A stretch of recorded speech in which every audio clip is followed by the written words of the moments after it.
آپ لکڑی کو توڑیں تو وہ ٹوٹ کر 2 ٹکڑے ہو جائے گی، اس کا ٹوٹنا ہمیشہ کے لیے ٹوٹنا بن جائے گا۔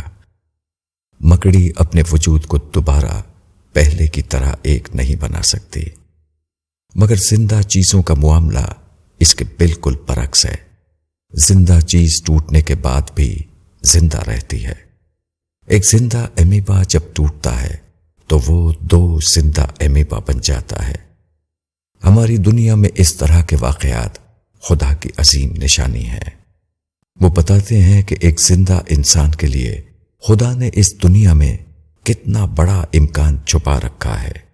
یہ امکان کہ اس کی کوئی بھی شکست آخری شکست نہ بنے، کوئی بھی حادثہ اس کو آخری طور پر ختم نہ کر پائے۔ ایک زندہ چیز یا ایک زندہ انسان کو کبھی توڑا نہیں جا سکتا۔ زندہ چیز اگر ٹوٹتی ہے تو اس کا ہر حصہ ایک نئے زندہ وجود کی شکل اختیار کر لیتا ہے اور نتیجتاً پہلے سے بھی زیادہ عظیم بن جاتا ہے۔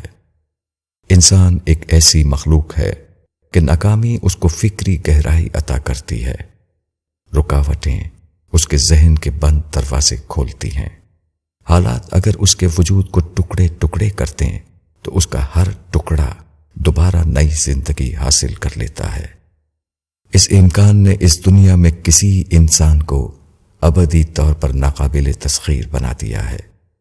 شرط یہ ہے کہ وہ زندہ ہو، وہ ٹوٹنے کے بعد دوبارہ اپنی قوتوں کو متحد کرنا جانتا ہو، بازی کھونے کے بعد وہ اپنا حوصلہ نہ کھوئے۔ ایک کشتی ٹوٹنے کے بعد وہ دوبارہ نئی کشتی کے ذریعے اپنا سفر شروع کر سکے۔ مولانا وحید الدین خان۔